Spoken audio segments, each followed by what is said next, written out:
अंबाझरी स्थित डॉक्टर बाबा साहब आम्बेडकर सांस्कृतिक भवन को ध्वस्त करने के विरोध में अंबाझरी में महिलाओं द्वारा चलाए जा रहे धरने आंदोलन का आज 17वां दिन है। बावजूद इसके महिलाओं का जोश देखते ही बन रहा है। आज संयुक्त रिपब्लिकन आघाड़ी के नेताओं, कार्यकर्ताओं और समता सैनिक दल के भीम सैनिकों ने बड़ी संख्या में धरना स्थल पर पहुंचकर आंदोलनकारी महिलाओं का मनोबल बढ़ाया है। आंबेडकर सांस्कृतिक भवन परिसर अंबाझरी बचाओ कृति समिति का मुख्य संयोजक।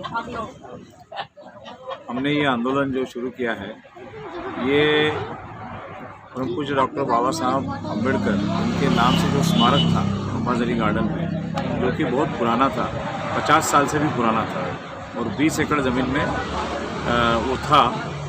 भले ही उसका कंस्ट्रक्शन 5000 स्क्वायर फुट में हो, लेकिन इसके लिए आवंटित की गई ज़मीन 20 एकड़ थी।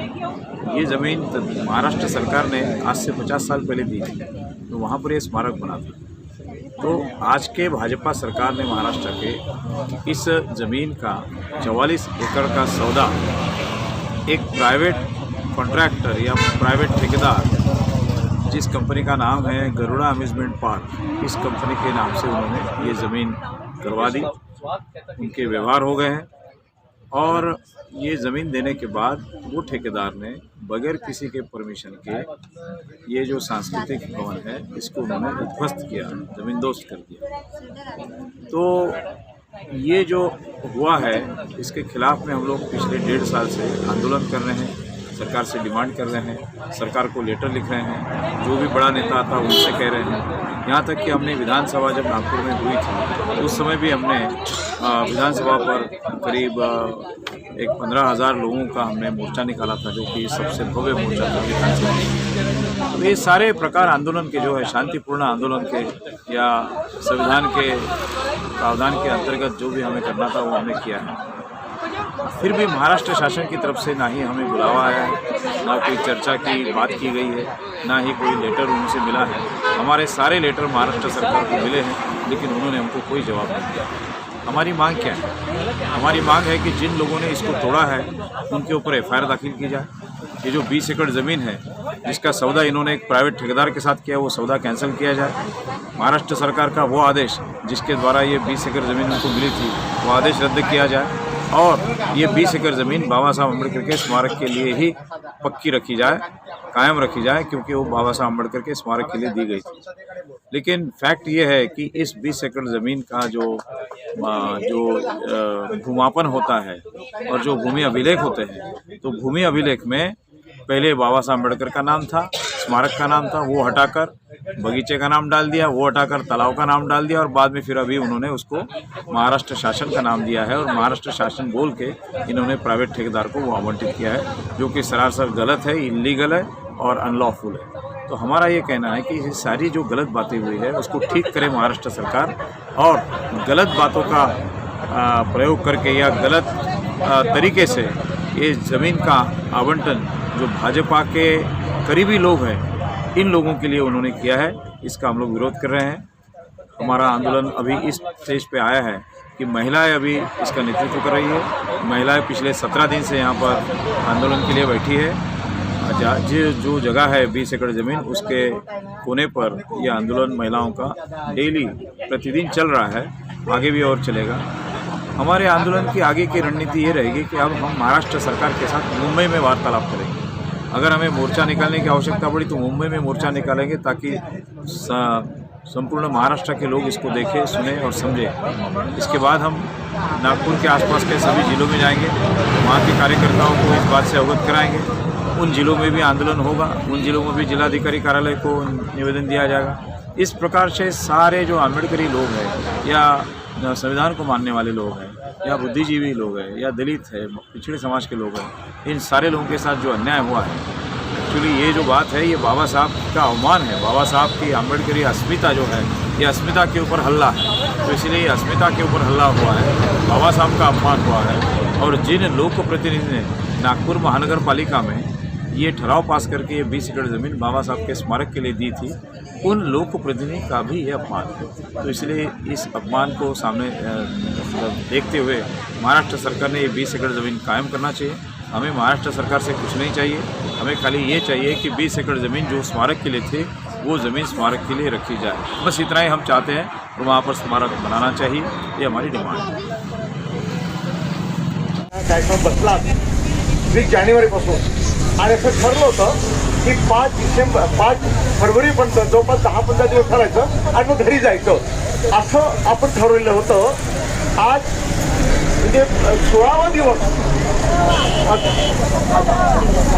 आज 17वा दिवस, म्हणजे तुम्ही जिंकलात। म्हणजे तुम्ही खऱ्या अर्थानं आपल्या निश्चयावर तुम्ही जो काही दृढ निश्चय केला की कोणत्याही परिस्थितीमध्ये या ठिकाणी 20 एकरावर आपलं डॉक्टर आंबेडकर सांस्कृतिक भवन झालं पाहिजे, हा जो दृढ निश्चय तुम्ही केला आणि त्यावर तुम्ही अडळ आहात।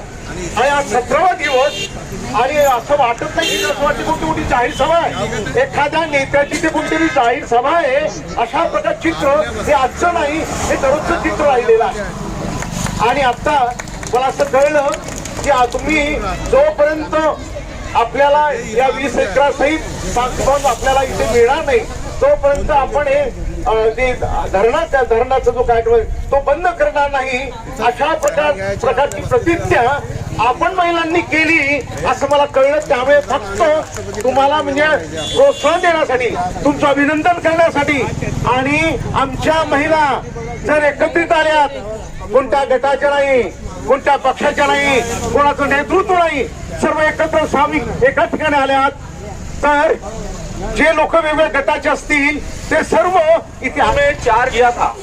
मुझे ऐसा लगता है कि डॉक्टर बाबा साहब अम्बेडकर जी को मानने वाली रिपब्लिकन महिला यदि इस आंदोलन का नेतृत्व करती है तो मैं निश्चित रूप से कहने के लिए तैयार हूं कि यह आंदोलन अपनी ऊंचाई तक जाएगा और निश्चित ही सफल होकर दिखाएगा। इसके साथ हमारा जो आंदोलन है डॉक्टर बाबा साहब अम्बेडकर जी का, जो समाज बिखर गया है, जो लोग अलग अलग संगठनों में बिखर गए हैं, जिसकी वजह से हमारा जो विरोधक है, हमारे जो दुश्मन है, वो हमारे कभी सांस्कृतिक भवन को गिरा देते हैं। 30 साल से यशवंत स्टेडियम पर डॉक्टर बाबा साहब अम्बेडकर जन्म शताब्दी स्मारक बनाने का निश्चित किया, सर्कस मैदान की जगह दी, 5 करोड़ रुपया सैंक्शन है, लेकिन 30 साल हो गए, आज तक उस जगह पर डॉक्टर बाबा साहब अम्बेडकर जन्म शताब्दी स्मारक नहीं बना है। अभी कल परसों की घटना है, उत्तर नागपुर के नारा पार्क में 137 एकड़ जगह पर डॉक्टर बाबा साहब अम्बेडकर पार्क बनाने का घोषणा किया NIT ने। उसमें से भारतीय जनता पार्टी के लोगों ने 37 एकड़ जगह हड़प ली भूमाफियाओं ने। ये भूमाफिया हमारे ऊपर हमले क्यों कर रहे हैं? इनकी औकात है नागपुर शहर में डॉक्टर बाबा साहब अम्बेडकर जी को मानने वाली दूसरे नंबर की संख्या है हम लोगों की। उसके बाद भी ये चिल्लर टाइप के, गुंडे टाइप के जो भूमाफिया है, ये लोग हमारे महापुरुषों का खुलेआम अपमान करने की हिम्मत क्यों कर रहे हैं? निश्चित रूप से उसमें हमारी एक बड़ी गलती है कि हम लोग अलग अलग कहीं न कहीं बिखरे हैं। मैं, मेरी पार्टी, मेरा नेता, मेरा अमुक, मेरा तामुक, माझ्याच आंदोलन, मी नेतृत्व, मी समोर, मी कोणीच नहीं, ऐसा नहीं वैसा नहीं।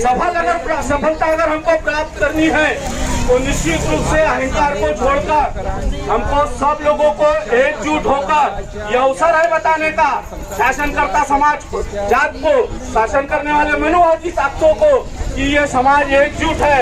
और जिस दिन एकजुट होकर ये समाज रास्ते पर उतर गया तो ये केंद्र की और राज्य की सरकार भी हम लोग हिला सकते हैं। इतनी ताकत इस देश में रहने वाले डॉक्टर बाबा साहब अम्बेडकर जी के अनुयायी के अंदर में है।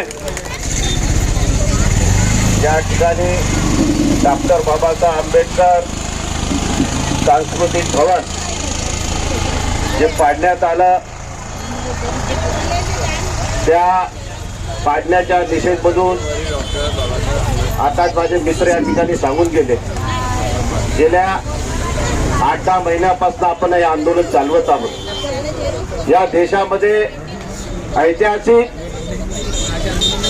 जे भवन होतं, ज्या डॉक्टर बाबासाहेब आंबेडकरांनी जे नागपूर शहराला निवडलं होतं, या डॉक्टर बाबासाहेब आंबेडकर या नागपूर शहरामध्ये धम्माची दीक्षा दिली, धम्म क्रांती घडवली आणि 15 तारखेला डॉक्टर बाबासाहेब आंबेडकर यांचं महानगरपालिका सत्कार करते आणि डॉक्टर बाबासाहेबांची आंबेडकरांची आठवण म्हणून याच अंबाझरीमध्ये महानगरपालिका डॉक्टर बाबासाहेब आंबेडकर सांस्कृतिक भवन उभारतात। या सांस्कृतिक भवनामध्ये ऐतिहासिक असे निर्णय या ठिकाणी झालेले आहेत, शासकीय निर्णय झालेले आहेत। अशा ठिकाणचं डॉक्टर बाबासाहेब आंबेडकर सांस्कृतिक भवन या देशामध्ये प्रसिद्ध असलेलं भवन आहे हे असं मला वाटते। आणि अशा या भवनाला या जातीवादी सरकारनं कोणाला विश्वासात न घेता करोनाच्या काळामध्ये हे भवन पाडण्याचं काम केलं। या भवनाच्या उद्धाराकरता या ठिकाणी समाजाचे जे काही घटक पक्ष असतील, रिपब्लिकन पक्षाला मानणारे नेते असतील, या ठिकाणी माझ्या या भीम सैनिक असतील, या भीम रागिनी असतील, या सगळ्या रस्त्यावर आलेल्या आहेत। तुम्हाला माहित आहे जातीवादी सरकार केंद्राचे आणि महाराष्ट्र सरकार आहे आणि या केंद्राच्या सरकारने गेल्या 1 वर्ष 1.5 वर्ष शेतकऱ्याच्या आंदोलनाकडे फेकून सुद्धा पाहिलेलं नाही, हे आपण लक्षात घेतलं पाहिजे। आता डॉक्टर बाबासाहेब आंबेडकरांची औलाद आहोत, पण डॉक्टर बाबासाहेब आंबेडकरांच्या नावानं मरण आणि जीवाला आपण मरणासाठी घाबरणारे औलाद नाही आहोत। पण हे आंदोलन आपण यशस्वी केलं पाहिजे। या ठिकाणी काही लोक आपल्याच रिपब्लिक पक्षाचे नेते भाजप सोबत असतील, काही ठाकरे सरकार सोबत असतील, काही शिंदे सरकार सोबत गेलेले आहेत। मला त्यांना आव्हान आहे, तुम्ही कुठेही जा, डॉक्टर बाबासाहेब आंबेडकरांच्या नाव घेऊन जे तुम्ही काय राज्य करत आहात, जे काही समाजाचे नाव घेऊन जे काय राजकारण करत आहात, त्या डॉक्टर बाबासाहेब आंबेडकरांचं स्मारक उभारण्यासाठी ज्या सरकारसोबत तुम्ही मांडून लावून घातलं असेल, तर या स्मारक समितीच्या पंचांदा घेऊन तुम्ही मुख्यमंत्र्यांची सुद्धा भेट घालून देण्याची जबाबदारी ही तुमची आहे। या केंद्राच्या सरकारमध्ये आपल्या समाजाचा एक नेता आहे, त्या नेत्याची सुद्धा जबाबदारी आहे। तुम्ही डॉक्टर बाबासाहेब आंबेडकरांची औलाद म्हणता, बाबासाहेबांच्या नावानं राजकारण करता, तर तुमची सुद्धा जबाबदारी आहे की मोदीची वेळ घेऊन सर्वांना सप्रेम जय भीम। डॉक्टर बाबासाहेब बाबासाहेब आंबेडकर सांस्कृतिक भवन अंबाझरी अधिकार दिलेला आहे, त्यावेळेस या स्मारक भवन उद्ध्वस्त करणाऱ्या विचारायला पाहिजे जी कृती समिती आहे त्यामध्ये मी एक संयोजक म्हणून बोलतोय। संवाद साधण्याचा की जवळजवळ आता 4 महिने झालेले आहेत। या 4 महिन्यापासून नोव्हेंबर महिन्यापासून आपण हे आंदोलन उभं केलेलं आहे आणि यामध्ये सर्व आंबेडकरी जनता समाविष्ट आहे। सर्व आंबेडकरी जनता पाठिंबा व्यक्त करत आहे। आमची अशी मागणी आहे आपला जो जे कार्यक्रम आहे 20 एकरामध्ये डॉक्टर बाबासाहेब आंबेडकरांचं सांस्कृतिक भवन आहे सर्व सामाजिक ते पाडण्याचं दुष्कृत्य केलं तुम्ही, या काही राजकारणी मिळून लोकांनी। आणि आंबेडकरी भावना, आंबेडकरी समाजाचं ज्या भावना दुखावलेल्या आहेत त्याबद्दल मी हे खेद व्यक्त करतो। आणि या 20 डिसेंबरचा मोर्चा असो विधान भवनामध्ये काढलेला, यामध्ये सर्व आंबेडकराइट्स लोकांनी अतिशय हिरिरीने भाग घेऊन